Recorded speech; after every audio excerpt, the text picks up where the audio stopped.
Well, let me perhaps first maybe zoom out a bit and think about what we are all identifying as bias and as failure. And here, like perhaps when we use the term failure, we have to consider what are these media outlets actually wanting to achieve, and whether, so do we judge the failure based on what they want to achieve, or what our assumptions are about the values of journalism, because that is what we're judging them against. And I think like when we talk about bias or omissions, it seems as if this is happening by itself rather than part of a concerted, concentrated effort, which in my formulation, I'm working on kind of a piece to kind of think about what's happening, and I call it a war on history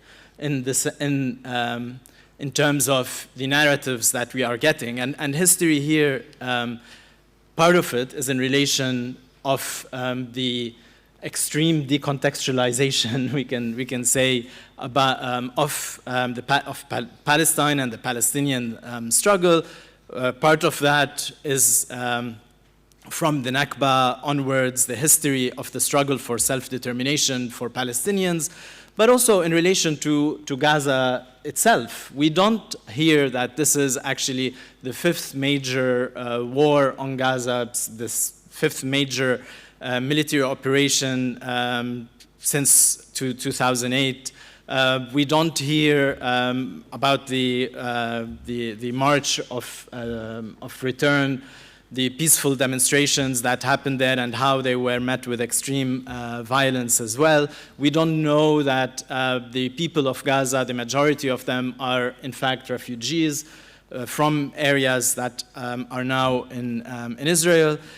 The war on history is also in relation to the present, to manufacture consent, as was said, to be complicit, also enable this genocidal war to continue and to happen and to provide cover for it. So perhaps even the way that we use the word coverage, I think we need to rethink how that is applied. And also the history of the future, in the sense that we know that journalism is often said to be the first draft of history, and this is not just about a war for what is happening today, but also for the historic record for the future. And it is very difficult to account for silence. For instance, I'm an academic, I'm a university teacher. Students write dissertations and essays every year. What do? They do research.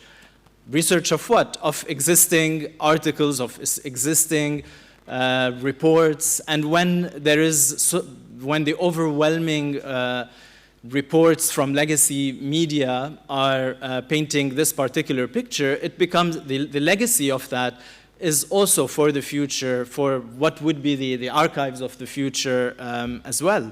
So we have to think across kind of these time frames. And to elaborate on the idea of silence and silencing, so how do we account for what is unsaid? How can we think about narratives that were not told, and how that silence is actually achieved? And I think here also your report plays an important part, because it explains that through evidence.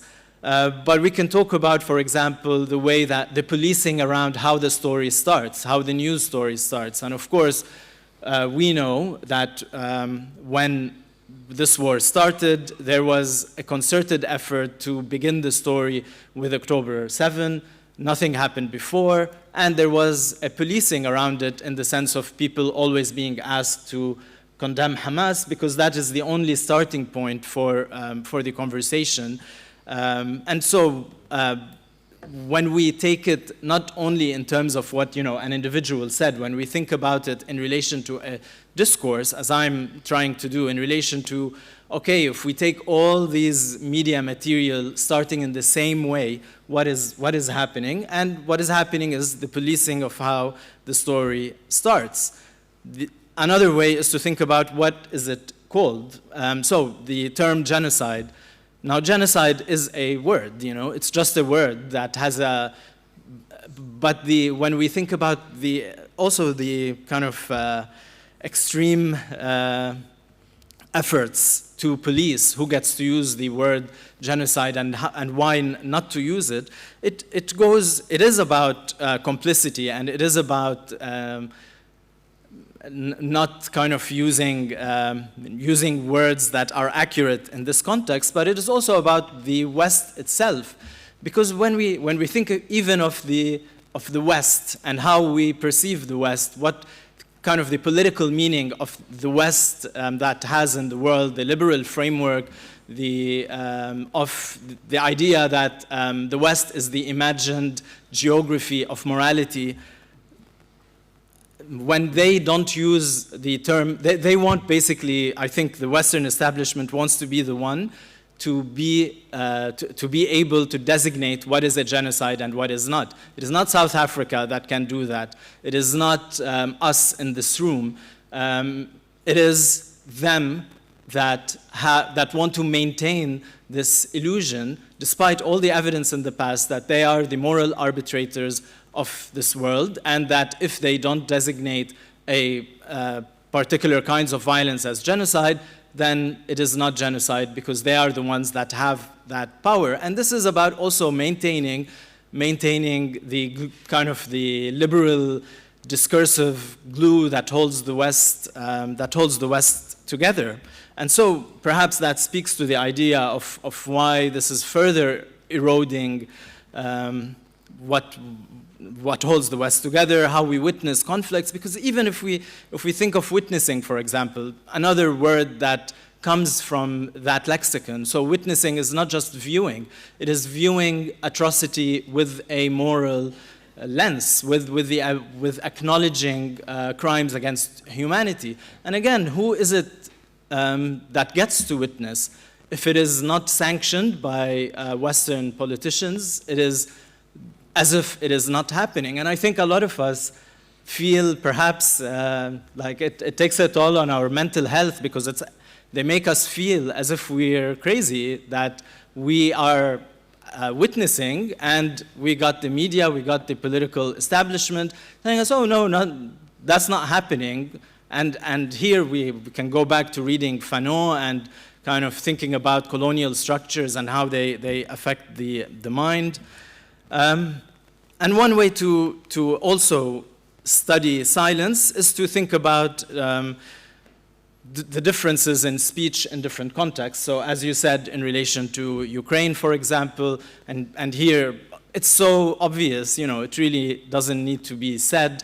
One example is the president of the European Union describing the cutting of electricity as an act of terror, and making it very clear that the naming of it as act of terror is very important. She said, let me be clear, this is an act of terror, this is what it's doing. So such clarity when it comes to Russia, Ukraine, but of course silence when it comes to Palestine. And here, you know, we also have to say that it is sad that they put us in this position as if we want to belittle what's happening in Ukraine, or what happened or you know, the genocide in Rwanda, or in the Balkans. But we are forced to do this because that's one route where we can say, hey, look, there's a manufacturing of silence here, because that is, we can see the difference, even though we should build on kind of on solidarity with different people in the world as violence spreads. And if I may, just like 3 final points in terms of how this war on history happens. The pressure on people, on media workers. Here, when we say the media, you know, we tend to think like we use media as a shorthand, and as if everybody who works in mainstream media is complicit. But we have to also remember people are under a lot of pressure. It's very difficult to work in mainstream news with kind of the financial pressure and the time pressure and your editor. And if you say something kind of that veers away from the editorial line. You'll get a lot of attention. So there's just perhaps a lack of courage, perhaps like the easy way out where you say, okay, like I'm just, you know, I'm not going to bother with saying that word. I'm not going to push because I just want to go home and, you know, I want my day to finish. So the pressure on people is part of what's going on. And here I'm talking about journalists, of course, in the West. When it comes to Palestine, we know that the killing of journalists, the mass killing, the elimination of Palestinian journalists is part of the war on history. It's part of literally targeting the bodies and killing those who have took it upon themselves to tell the world what is happening. And I don't know, like even like there's no tribute to make to these brave Palestinian journalists who put their lives on the line day in and day out to report on what is going there, and even saying the killing doesn't do justice to the, I don't know, the evil of the way that they were killed, some of them bleeding to death for hours, for example, the lack of medical care. And we see also the silence in terms of how, while journalism is celebrated as a pillar of democracy, and there's such rhetoric in relation to celebrating journalism, again, we see the double standards here. Perhaps one thing to say is that when we focus on the BBC and legacy media, we also have to remember that there's a generational divide that perhaps, you know, those of us who are middle-aged and older care more about broadcast legacy media, while young people tend to get their news from social media platforms, but also not to romanticize social media platforms because there is censorship there. The algorithm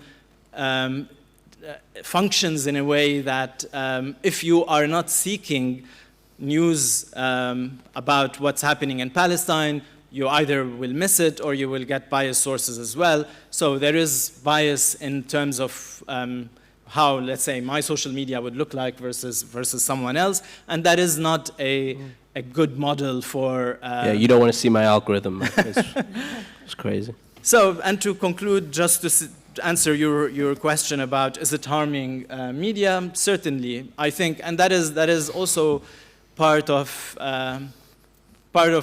why Gaza is perhaps even though there were, you mentioned, someone mentioned Iraq and Afghanistan, it's not the first time that we see such concerted effort to consent for war, but I think this goes further because I only watch BBC. I make myself watch it because it's part of my job.